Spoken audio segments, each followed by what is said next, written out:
गरीब म्हणजे आर्थिक गरीब नाहीये. काही लोक म्हणतात ते गाड्यांमध्ये फिरतो, मेहनतीने फिरतो. आम्ही ते 30 वर्ष विधानसभेमध्ये ब्लॅकमेलिंग केलेली नाहीये. त्याच्यामुळे आर्थिक स्वभावाने गरीब आहे. आम्ही काही कोणाशी पंगा घेत नाही. 5-4.5 वर्ष आता माझ्या विधानसभा मतदारसंघात झाले, एकाचही उन्हा काढून त्याच्या चौकशा लावलेल्या नाही. शिवाय 137 करोड रुपयाच्या 137 करोड रुपये निवडणुकीमध्ये कडे थांबले. तुम्हाला सगळ्यांना माहिती आहे. बरोबर निवडणूक आल्यानंतर स्टे झाला स्टे झाला त्याला पुरं घरदार केलं. तुम्ही पाहिलं प्रत्येक विषयावर होते. पत्रकार महोदय समोर आहे. प्रत्येक विषयावर उलट उत्तर देणार आहे. कीप मम आहे. एक शब्दही बोलत नाही. 1.5-2 महिन्यापासून साप सुमून गेलाय. एक शब्द बोलत नाही. का बरं बोलत नाही? इतकी खामोशी क्यों है भाई? ही अवस्था का झाली आहे?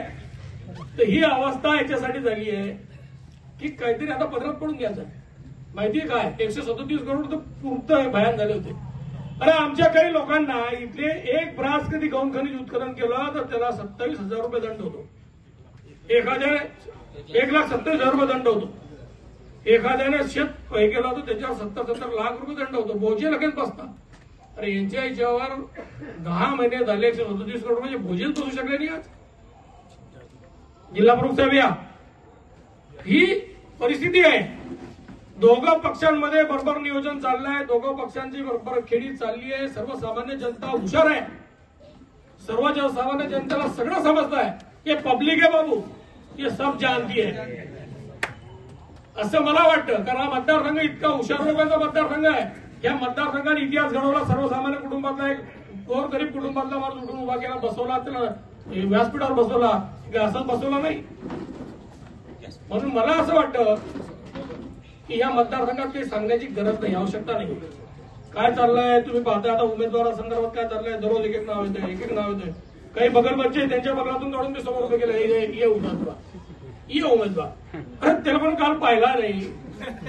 गल्लीत नाही, ग्रामपंचायत सदस्य नाही, सोसायटी सदस्य नाही, पीक संरक्षण ठेके सोसायटी सदस्य नाही. आणि हा उमेदवार बने हेच घेऊन जातात. हेच उमेदवार सांगतात. आणि समोर ते 4 लोकांची इंटरव्ह्यू आणि इंटरव्ह्यू घेणाऱ्यांमध्ये हेच काढत सांगता असं.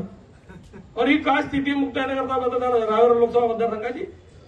आणि मला असं वाटतं की मोदी साहेबांना मानणाऱ्या प्रत्येक शिवसैनिकाला असं वाटतं की मोदी साहेबांना मतदान केलं पाहिजे. पण अडथळा या नावाचा बी आहे. तो वरिष्ठांनी विचार केलाच गेला पाहिजे. मला असं वाटतं वरिष्ठांनी विचार नाही केला आम्ही किती बी सांगू लोक ऐकतील की नाही ऐकतील कोण सांगितलं. शेवटी आमचं सांगणं काम आहे. तुम्ही ऐकायला त्याची कोणाला गॅरंटी आहे? आता हे स्थिती आहे ना. कारण आता राष्ट्रवादी जितके व्हायला इतके जोरात लागले भाजपचं काम करायसाठी, तर आम्हाला असं वाटलं नरेंद्र मोदी साहेबांचं नेतृत्व भावलं येईल. बापरे आता काय जोरात काम करताय होय. स्टेटस, फेसबुक, काय काय काय काय ते सत्काराला पहिल्या गाडीत जाता. कधी आम्हाला इकडे दिसता, कधी तिकडे दिसता.